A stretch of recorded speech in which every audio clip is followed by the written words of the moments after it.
build of the Disney Cruise Line ships, the Magic and the Wonder, back in the 1990s, they wanted to create something a little bit different to the cruise ships that you find around these days. Michael Eisner said he didn't want to create just another floating milk carton, because that's really what some of the ships out there look like these days, right? A huge, yeah, exactly, a huge hotel on the water.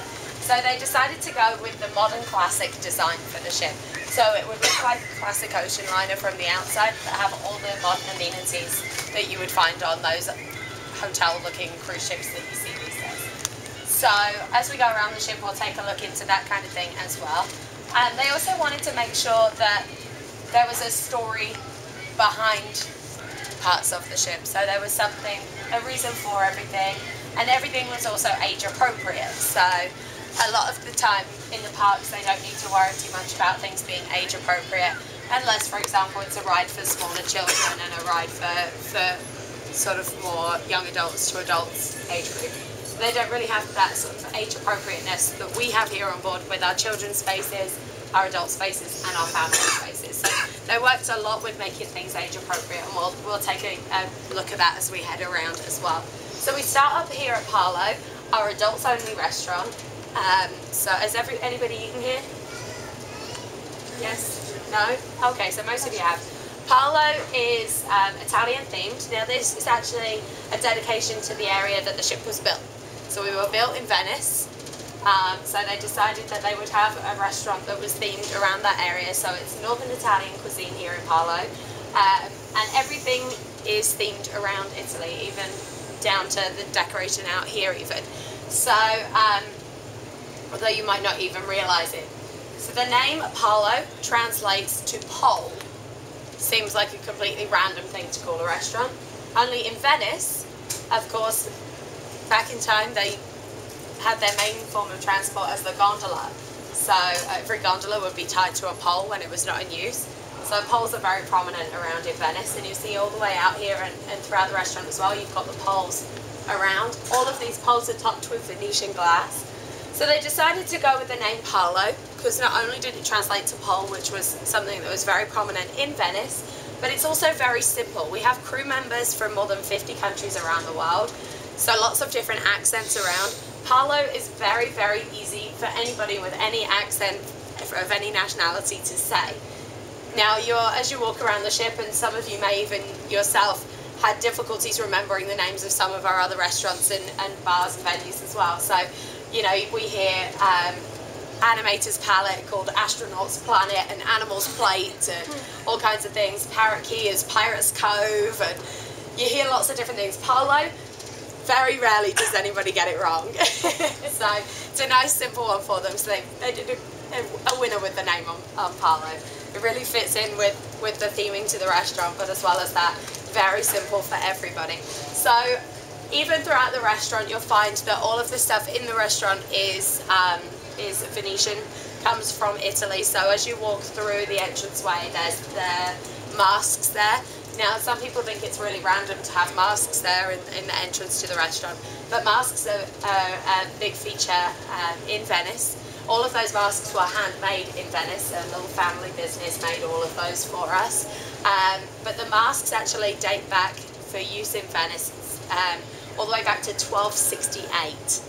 Very long time ago, very long time ago. And they actually used to wear masks for a set time throughout the year. So from Boxing Day, day after Christmas, all the way up until the start of Lent, they would wear masks, just because.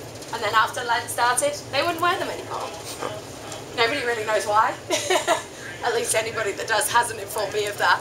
But the masks have come up. I know I've learned about the use of masks in Italy for a lot of my time in school, and at college I studied drama and even going into the masks in Italy there with the Commedia dell'arte. So masks date back well in time in Italy. So we have those in there as at the entrance, a little tribute to Venice there. And then, as I said, all the glass here is Venetian glass. The tiles and the marble as well is from Italy. So all that stuff there to keep the Italian theme in as you go along, as well as that Italian menu. And the great thing as well about this area is I was talking to this lady about as I came up here is that this area really feels like an adult area. It doesn't, very rarely, actually today, the first time ever, I came up here and there was children playing up here. And I've never, in my 3.5 years with the company, I've never ever seen children playing up here because they come up here, they walk out of the elevators or up the stairs and they go, this doesn't feel like I should be here. And they walk away again. And it was really strange for me today to come up here and find children here because I've never seen that before. So it's got that real adult feel to it. As you know, you can probably sort of look around the decor and stuff. It doesn't look like a sort of kid's place to be. Now everything around the ship, even down to the carpets, are here for a reason. This is the only area you'll find this carpet. And you're probably thinking, well, it's just a crazy colourful carpet. Nothing really. But you've got the poles there, with the toppers there. You've got the waves of the water that you would find on the waterfront in Venice there as well. So this carpet was made for this area in particular. And this is the only area around the ship that you'll find it. Now we're going to head down to deck number 5 now. So those of you who want to use the elevators, we'll meet you down on deck 5. Those of you taking the stairs with me, I've got a little homework for you on the way down. I want you to count how many different carpets you see on the way. Okay? Let's go.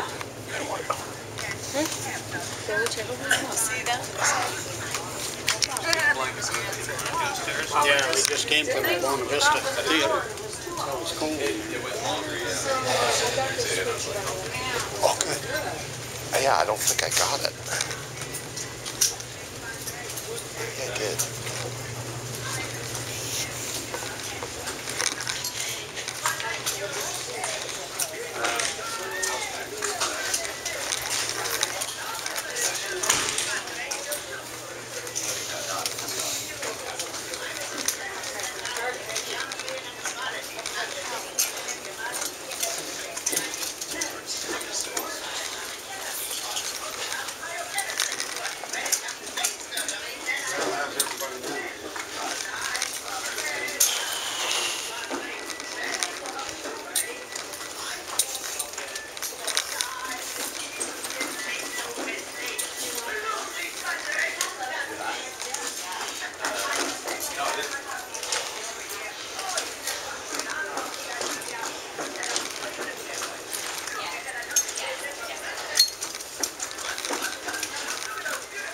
I don't really know what it is. I was just passing by, so just doing a tour and I just noticed. So I thought I'd let you guys know. Okay.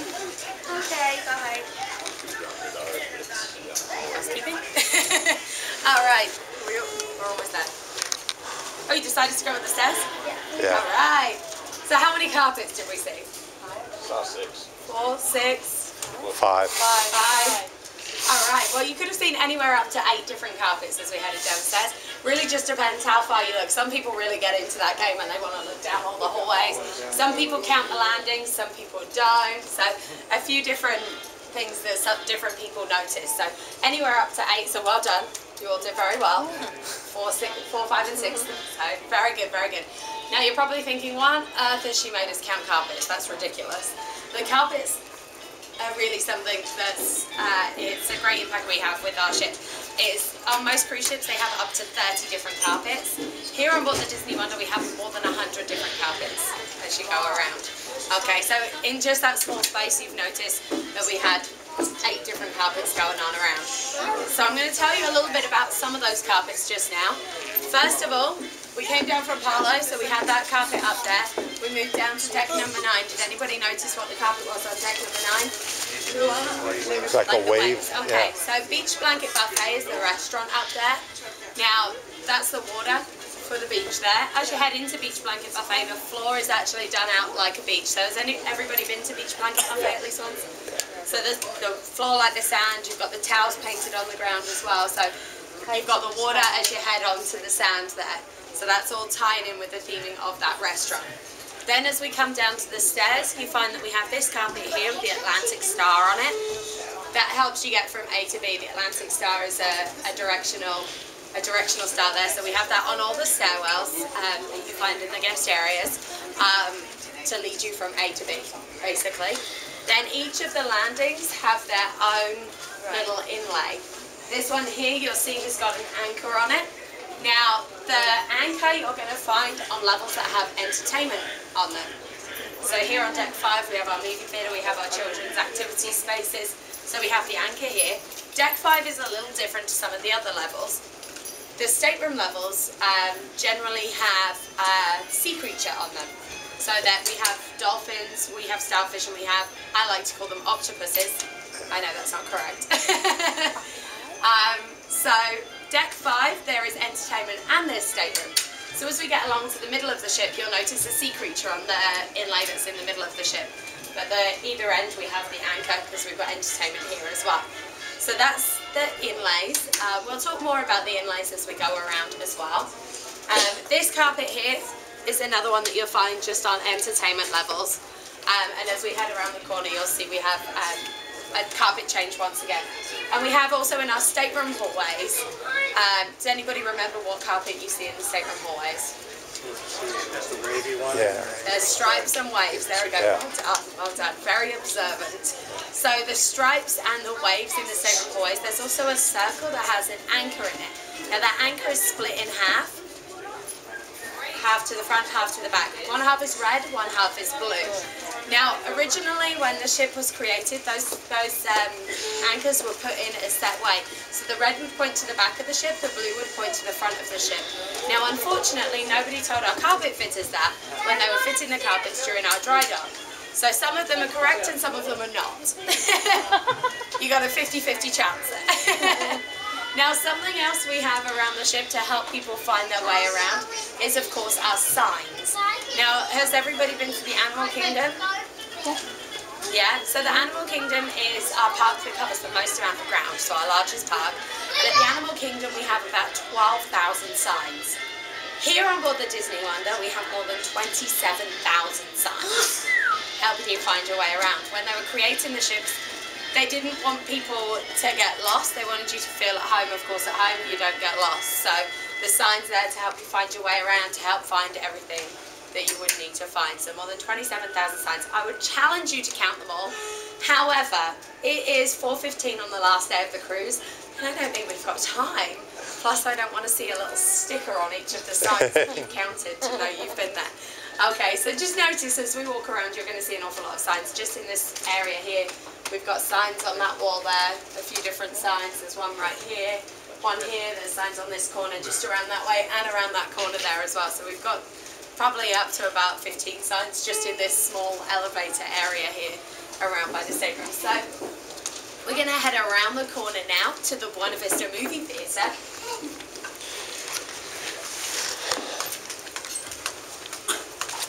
And notice we have our carpet change again. And this small area here is the only area you'll find this particular carpet.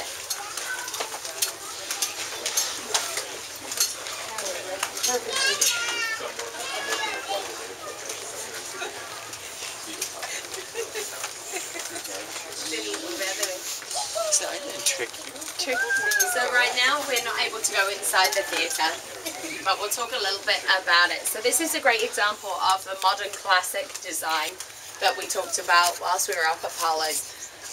The Buena Vista, has everybody been inside the Buena Vista Theatre at some point throughout the cruise? Yes. Okay, so it's got that real old school theatre feel to it. So the just like at the theatres you would have found back, say, in the 1940s and so, they've got the full rows of seats, no aisleways down the centre or anything like that. The stage has the thick red velvet curtain on there, just like the old theatres had. And then you have the boxes either side of the stage, like your royal box that your VIPs would have sat in. Of course, nobody's going to use those here on board because they're facing that way. I know nobody's going to see a movie from that angle. Now, also something with the Buena Vista Theatre that's very cool is that you will notice all of the modern amenities we have, but you won't necessarily see them all. So we have our Disney Digital 3D. Of course, we have our main projection system as well, which you can't actually see. We keep, when there's no movie in play, we keep that big curtain down so you don't see the screens and all of that. But also our full surround sound. And I would challenge you to find a speaker inside, but I know where they are. They're all built into the walls, and we have special fabric covering the walls that allows all the sound through, but doesn't show a speaker. Yay! So it still looks very old style as you go in there. You don't see any of that equipment that you would expect to see in a modern day movie theatre. So that's the Buena Vista Theatre, our little modern classic theatre there. We're going to head along a little way here to Flounders Reef Nursery. This is my son who had the pianist betrayed. Oh, okay. Cool. Yeah, she told me there's somebody on board that has a bunch of things that are Now what you might want to do, if you haven't already taken a look, is go take a look through this porthole here. 7:15. Don't panic, the babies can't see you. It's a one-way window. You might want to take it in shifts. Hey.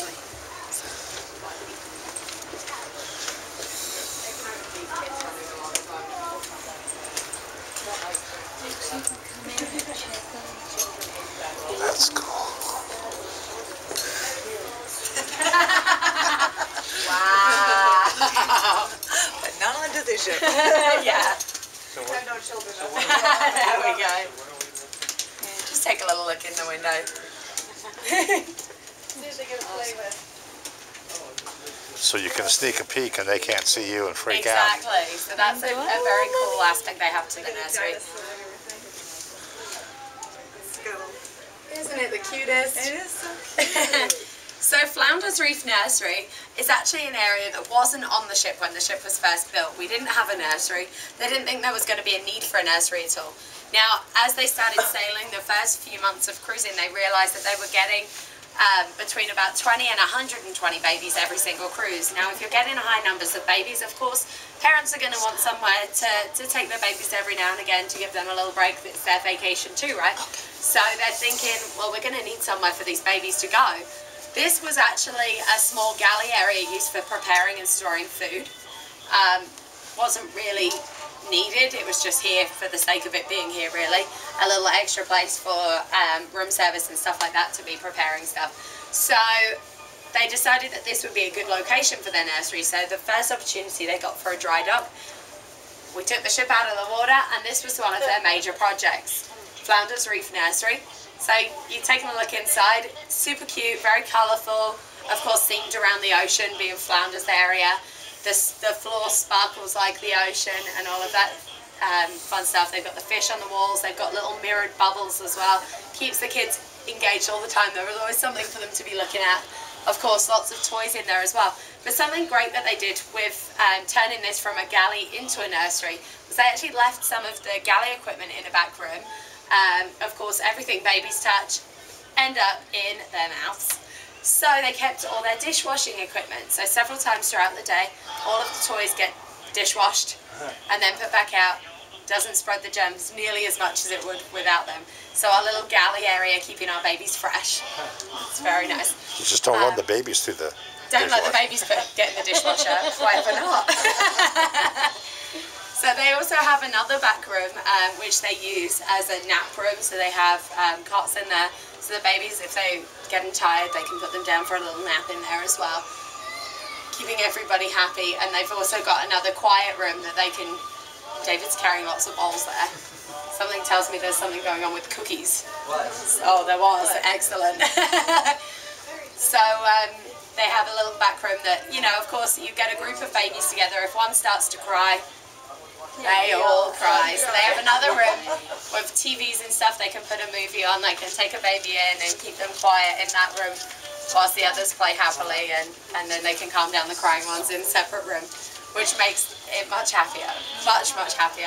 They have 4 counsellors dedicated to this area. They have their nursery assistant manager and 3 ladies at the moment, all the nursery ladies at the moment. And they're dedicated to this area, but they can also call on help from the Oceania Club and the Oceania Lab as well if they've got a large number of babies booked in. They have to take a reservation for the nursery. They can't just bring their babies along. So they take the reservations. If they've got more babies booked in than they've got counsellors, then they'll bring in counsellors from the other spaces too to enable them to have all the babies in the space. Now we're going to head just a little way along the hall. Oh, you don't want to go through that door, sweetie.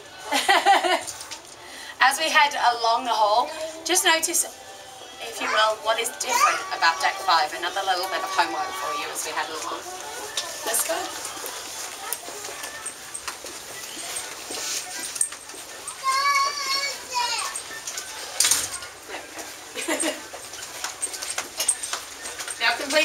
relevant, but these alphabet pictures here, I don't know if anybody else feels the same way, but I always want to move them around to see if anybody notices. It's something I always have the urge to do. Oh, better than mommy. I managed to stop myself till now.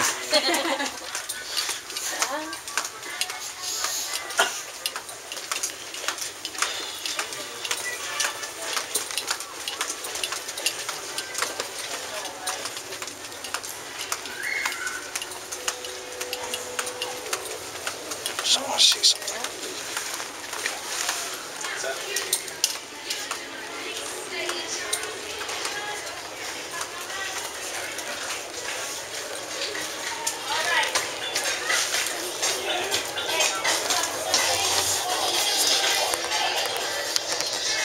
Okay, so we've made it along to the Oceania Club. Now with our children's spaces, it's a little different now to what they originally intended. So when they created the Oceania Club and the Oceania Lab, they actually split their children into set age groups. So they had the 3 to 4 year olds, the 5 to 7 year olds, the 8 to 9 year olds, and the 10 to 12 year olds, and then the teenagers after that. Now what they've realised over the last few years is that that's not necessarily exactly how the children want to play.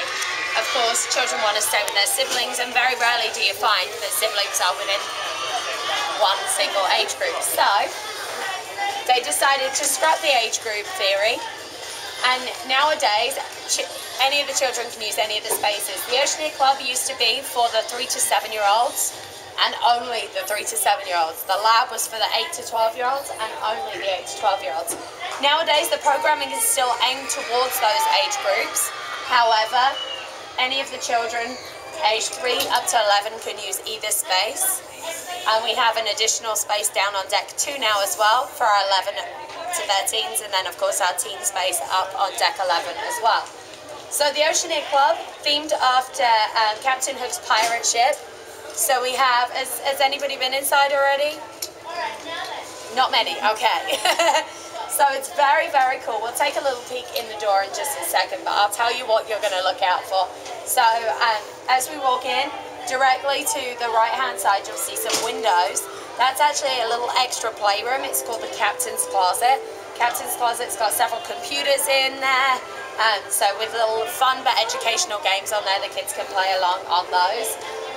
There's also little treasure chest that has dress-up costumes in, but it's all set out like it would be the captain's bedroom, so to speak. So they've got the computers are in like little cupboard type things. You've got like chest of drawer units and stuff with TVs and things built into them. So very cool how they've set that up to be just like the captain's area. They also have a map on the wall that has got a pre-planned route on it, so the captain's planning his next trip and all of that kind of thing. Then you have, just outside of that, you have the pirate ship area itself, which is a bit like a jungle gym. They have a little climbing area, they have a huge slide that's made out of barrels stacked together. Then you have all of the TVs around the room are built into large blocks. At the left-hand side, we have a little play area with soft sea creatures. So there's whales, turtles, sharks, that kind of thing for the kids to play on. Now everything in there is soft, so any bumps, nobody's going to feel it, nobody's going to get hurt. It's just going to be, oh, I just bumped something squishy. It's fine, nobody's hurt, nobody's crying, which is exactly how we want it. And all of the walls as well, painted out just like you would see from a pirate ship. So you've got the beautiful skyline. You can see some islands off painted on in the distance as well. So we'll take a little look inside. Unfortunately, we can't go riding because the children are in the space.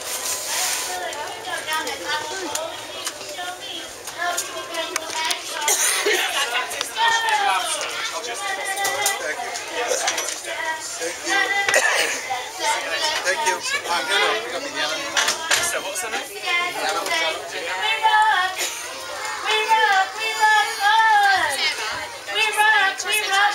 Very good. And then they're going to say, let's see your crazy dance moves. And then have anything to do with Captain Hook. what's their moves? Stick TikTok. Can you show me your crazy dance Let's moves? take a little look. Unfortunately, we can't go inside, as I said, but Alright, everybody. And then we're going to do We Rock again. So we're having some bass. We Rock.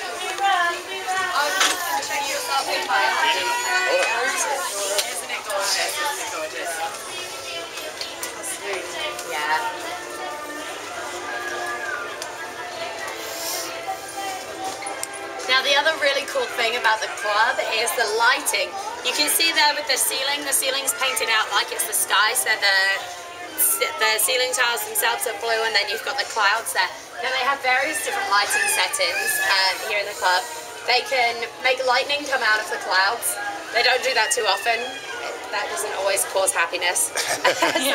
Some smaller friends are scared of lightning, I don't know why. And then also they have little fiber optic lights in the ceiling as well that make out star-like constellations, but in the form of Disney characters. So they have above the pirate ship steering wheel, they have Captain Hook, Tinkerbell's on the ceiling there as well. They have the Cheshire Cat, the Genie. So some really cool things for the kids to look up and see. Of course, they're much smaller, so they look up and they see not only stars, but they see their Disney character friends as well. Whereas we look up and see little tiny coloured lights in the ceiling. If you lay on the floor, it looks awesome. Now, so as I said with the club, the programming is still themed towards the younger children. So they have a lot of activities here with our Disney characters. So, for example, Mickey Mouse comes and teaches them to be Mouseketeers. Snow White comes to do a do-si-do with them. Cinderella comes for a royal walk. You're more than welcome to pass through if you want. No, they're doing Friendship Box stuff inside there right now. Also, they do, what else do? They have story time with Belle, so Belle comes and she reads a story with them. They have a green army soldier from Toy Story come and teach them to be army soldiers.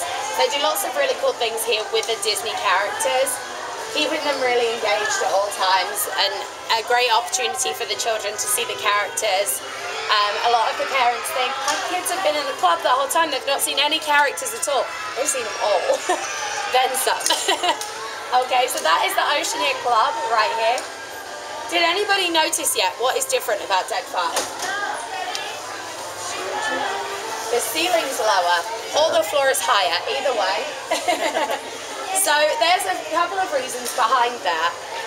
First of all, I said to some of you as we stood outside the nursery, just take a look at the kids that were running along there.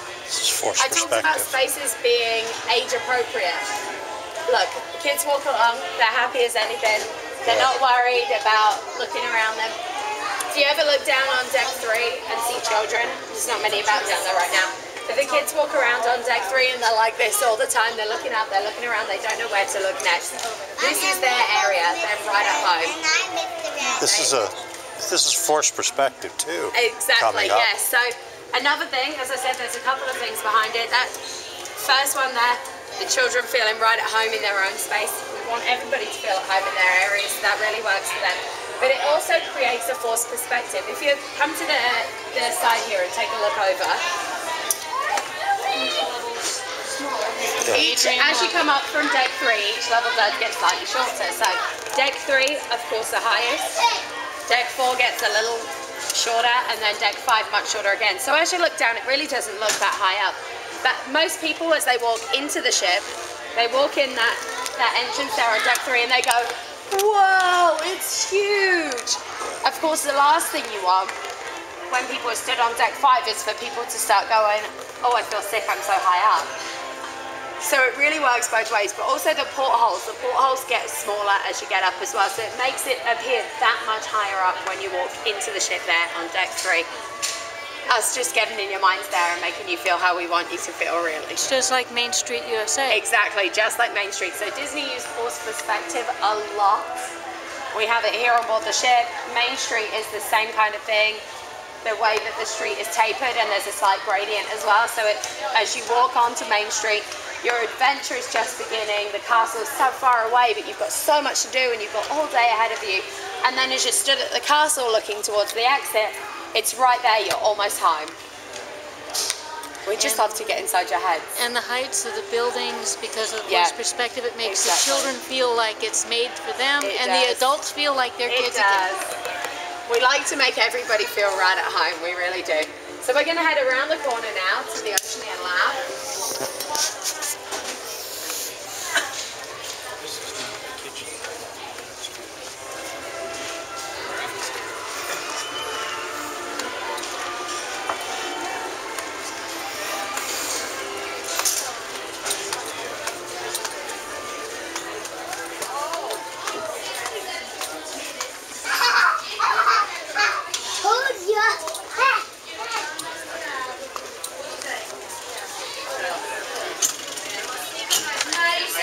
nicely. Stop, please. Meet me at the lab. What'd you say? Stop. Meet me at the lab. Again. Okay. So I'm going to try and speak up so you can all hear me. If you can't hear me, get a little closer. That's the only way to do it, really. We're hiding in the corner. Come on over. So, this is the Oceania Lab, the children's area for them to explore the universe around them. So you see it set out like some sort of spaceship there in the center. They've got planets around, but it's also their science area. So over at this side, they have their science lab. They do science experiments here. They make flubber. They do experiments with different gases, of course, very safely. And they also make volcanoes and explode them. So they do lots of very cool things in here. So the lab section, but they also turn that lab into a kitchen as well. And they learn to make cookies, and then, of course, they get to eat them afterwards. So their little lab / kitchen area. On this side over here, they have their craft areas. They can make different crafts and do different projects to take home with them at the end of the cruise. In the back corner, they have lots of computers, like I said, with the computers in the club. Fun but educational games for the children, so they're learning a little something along the way. It's not just there for them to get square eyes, it's all there for them to learn a little something too. Some more computers here in the center. And it's not actually on right now, but you can see a small child spinning a steering wheel in that computer at the center. That computer is in fact a ship simulator, so they can drive the Disney Wonder. Pretty cool. Very, very popular. So lots of cool things for them to do here in the lab. They actually have more than 40 different computers here, so there's lots of computers going. They have the Wii as well, they have GameCube, so different computer games going on for them. They can get a little fitter, they can learn a little something, and have a lot of fun. Now, as with the club has the Disney characters visiting them an awful lot. The lab has their own set of characters that come on in. So they have a chef that comes to teach them to make their cookies. They have a scientist that comes to do these science experiments with them. They have a racing driver comes, makes cars out of bars of soap with them, and then they race them all together with that racing driver. They have lots of different characters of their own that come. It keeps them more engaged in the activities and makes it a lot more fun and educational for them at the same time. So keeping those characters in mind, and they'll remember those characters for life. It's lots of fun for them. We're going to head out of the lab now. I can help. Who's next? My last name is LaFontaine. Sneak out this side.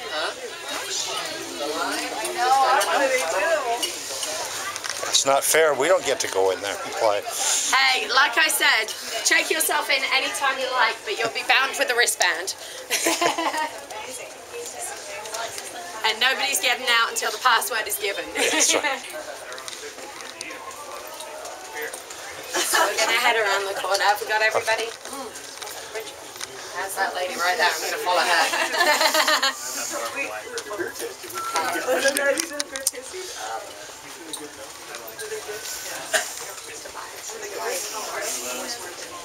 Hi, that lady. Yeah. Didn't know what they were on. I didn't watch them. They were.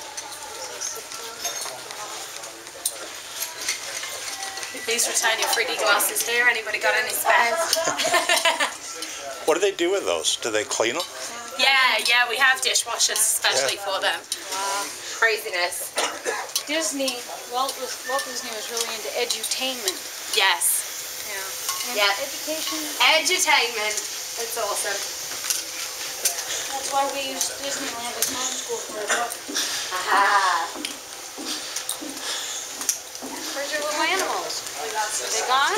They're in the bag. Got them yet? Yep.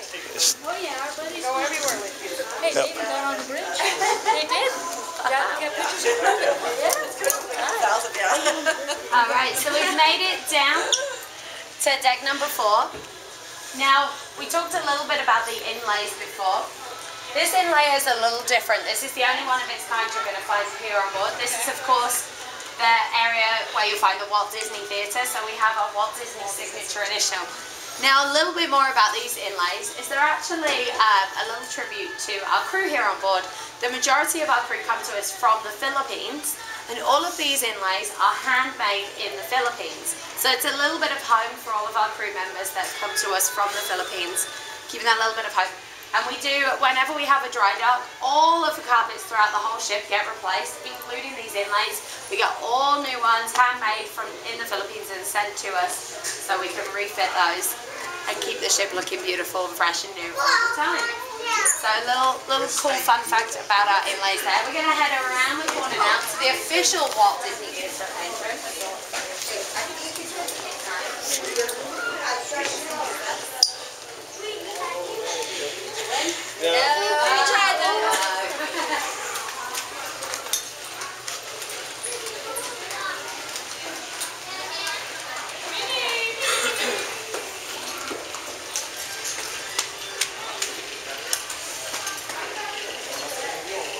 Okay, so we've made it here. This is our official Walt Disney Theatre entrance. I love that you've all taken a seat there. Okay, so just a couple of things to talk about whilst we're in this area. Of course, as with any old theatre you find in New York, Broadway, or in the West End of London, all of those theatres, as you enter, they have that main entrance area where they have a bar and a snack area. So we have that here at the Walt Disney Theatre too. Our Preludes area, so we have the bar on this side, our snack area on this side. And of course, our main entrance has to have a sign. So we have our sign right here with the Walt Disney picture as well. Now there's something a little bit different about this picture. First of all, it's on ceramic tiles. So anybody that knows anything about ceramic tiles would know that putting, when you put an image or anything onto a ceramic tile, you have to put it into a kiln.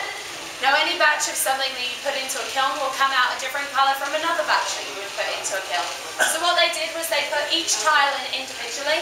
They knew the tiles were going to come out different colours, so they put them all in individually, so there's no one tile with the exact same colour. You see that? I think it gives it a nice little extra touch there. But something else with this picture, it's not as the original image was. The original image got remastered. Can anybody see anything that they think is a little different from what it should be? She's waving her hand. It's not because she knows the answer, but it is at the same time. She's waving her hand because it is Walt Disney's hand. Take a look right here. It looks almost like he's grasping the mouse of a computer. Of course we know he's not. But what is going on there? Walt's fingers were actually extended in the original picture and they were holding a cigarette. Walt was a heavy smoker. In 1966 he died of lung cancer. The last thing we want is to show that here in such a family area on board the ship. They love this picture. It's a great picture of Walt and really nobody even notices the hand. However, if that hand had a cigarette in it, that is the first place every single person would have looked. One thing they didn't do when they remastered this image was take out the cigarette smoke. Well done. So a little something there. You still see that cigarette smoke, but no cigarette to be seen. It's craziness. So a little Walt Disney Theatre fun fact for you there.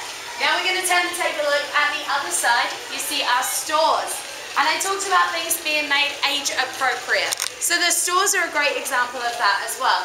Now you'll notice Mickey's Mates, more of the Disney store kind of store. You've got all the kids' clothing, the kids' toys, all of that fun stuff, candies and all sorts in there.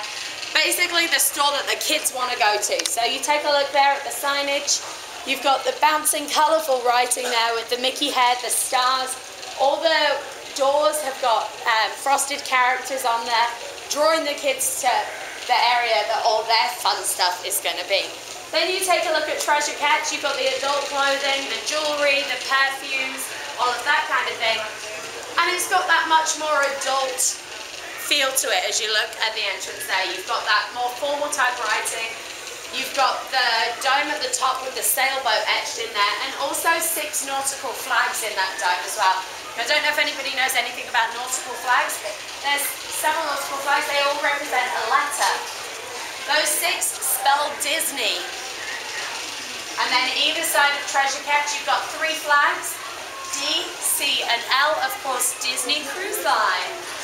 So just a little bit of fun there. And then you've got that Atlantic Star etched there on the doors as well. So a little bit of age appropriateness for our stores. Also, this is an area that you find another bit of forced perspective. When we get to the other end of this walkway, we'll turn around and we'll take a look back. This hallway here is angled to make it look that much longer than it is. It makes that entrance to the Walt Disney Theatre that much grander when you're standing in the midship and you're looking down toward the theatre. So we'll walk down that way and we'll turn and we'll take a look back, and you can see that grand Walt Disney Theatre entrance.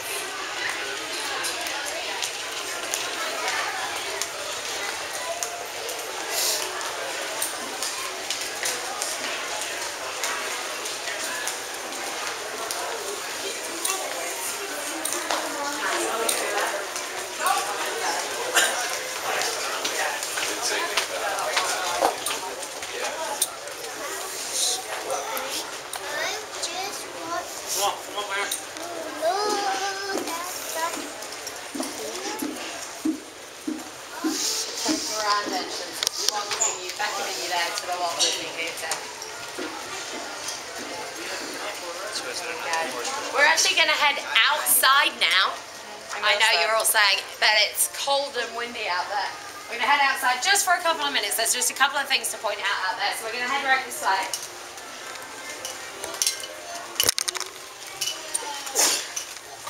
Bless you. Hang on to your hats. Come on. The doors don't want to open.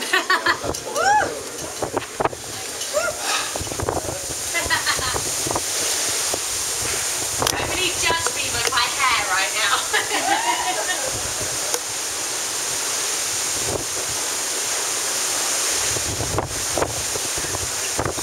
I love it. I love it. Okay. So, camera, ignore my hair.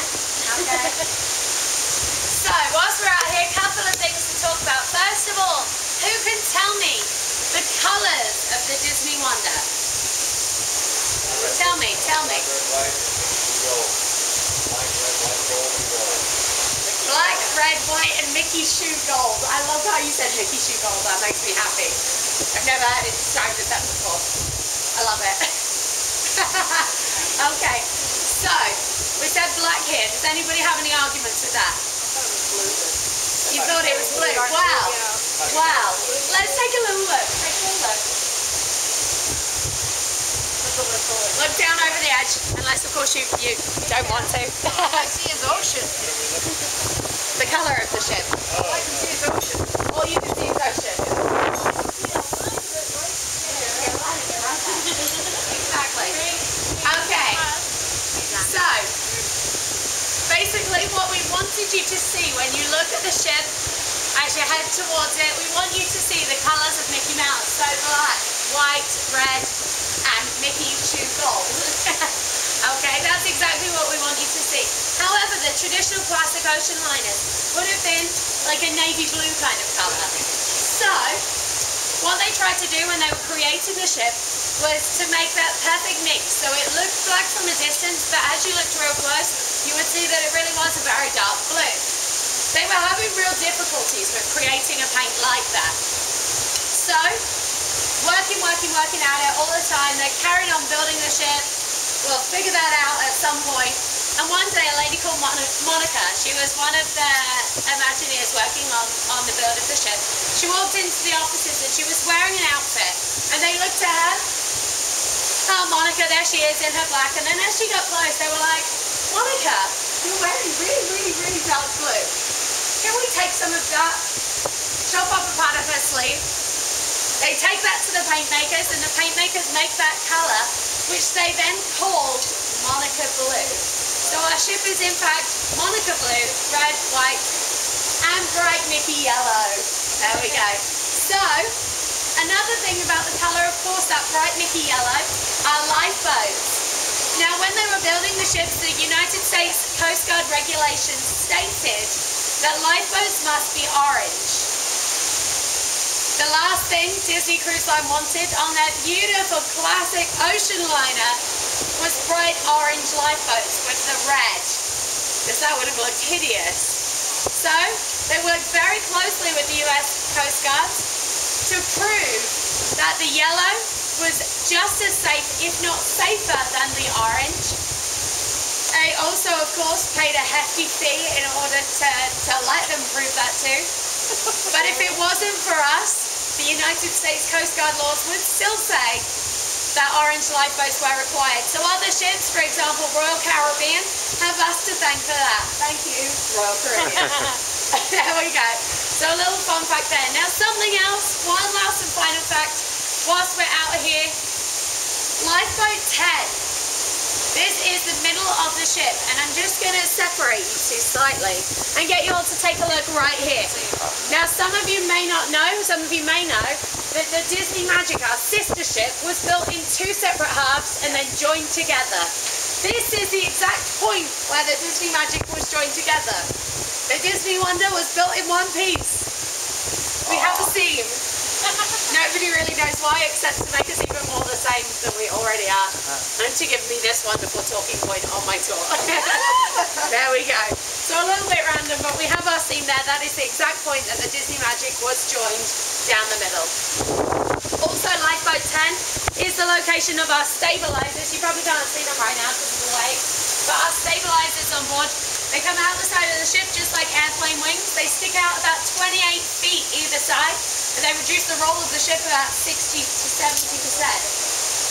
So sticking out like airplane wings. How far down? No hope of seeing them right there. How far down are those? They're actually not that far below there.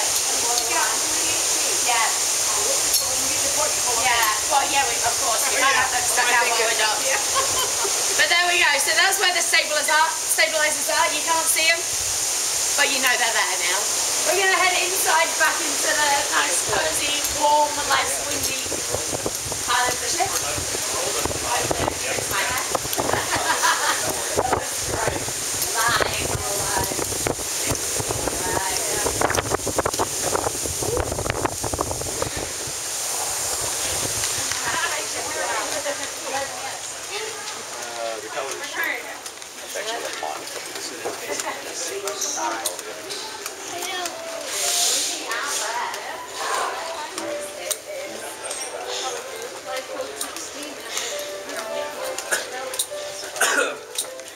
Does it really? Yeah.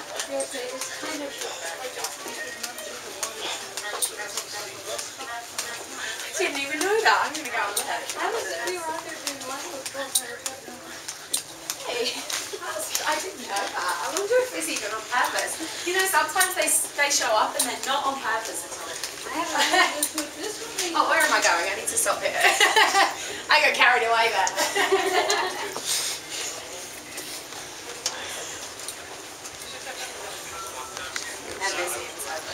Oh, I'm fine. Setting up, yeah.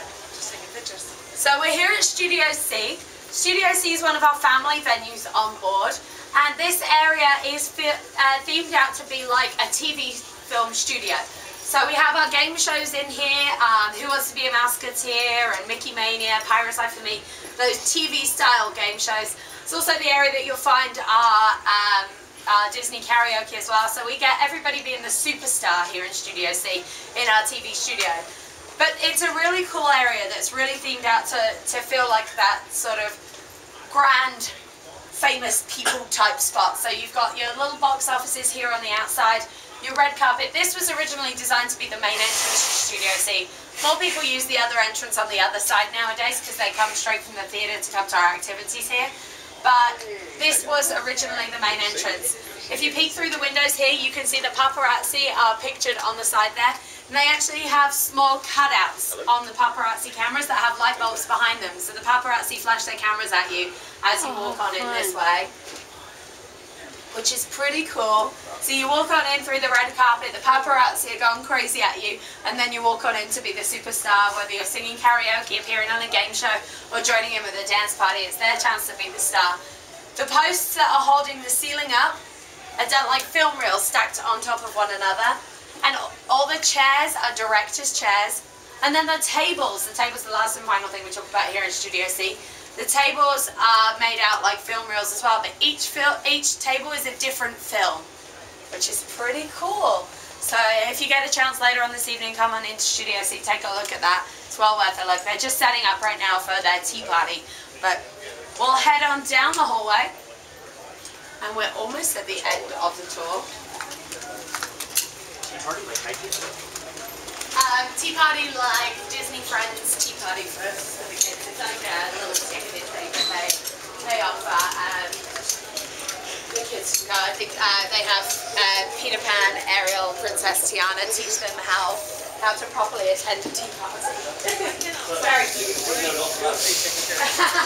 They have, it's like a family thing.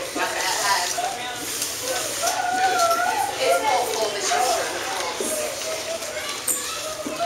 of course. Grown kids.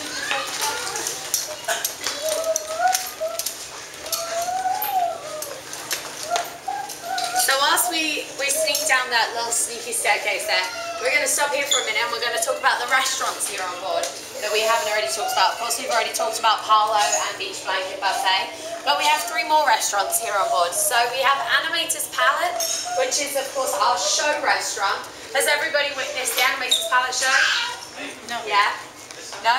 Animators, yes. With the lights changing? Yes. Yeah. Yes. Cool. Very cool, of course.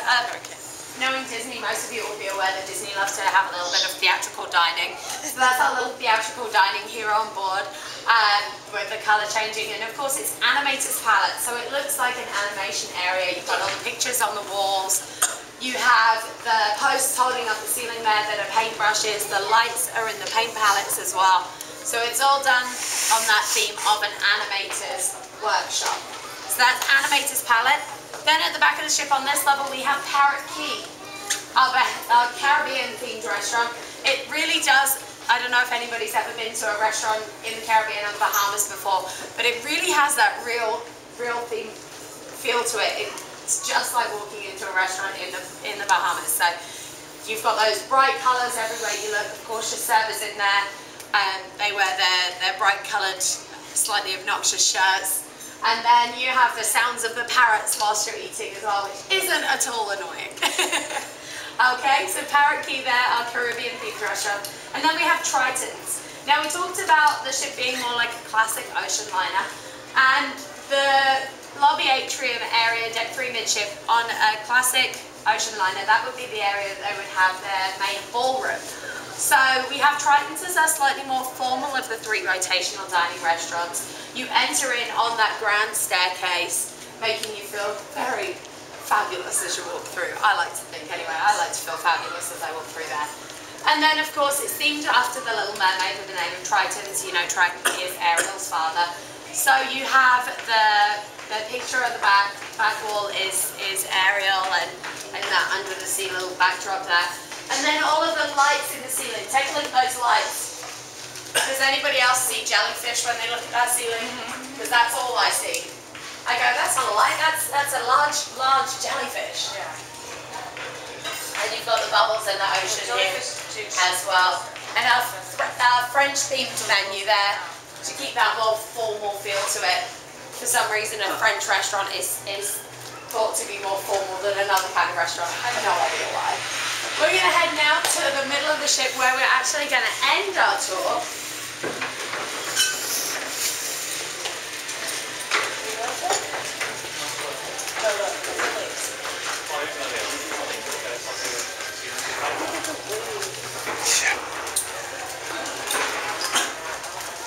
If we didn't have the stabilizers, Oh, I know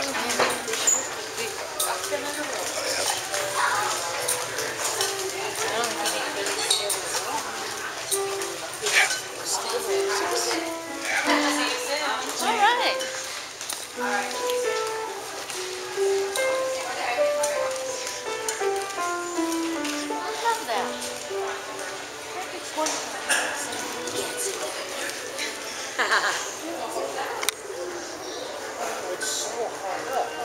Isn't it crazy? Look how high it is. Whoa! Now we seem to have lost a few people on the way. I don't know how that happened. They just heard it in the tour this There they are. I lost you. What's going on? Busy taking pictures, aren't you? The waves coming up with the beautiful. Yes. Okay, so we're here in the lobby atrium, and the last couple of things to talk about, and unfortunately none of those things are our wet paint signs. They're actually not part of this protocol. Yes, I'm being silly. Okay, so take a look up.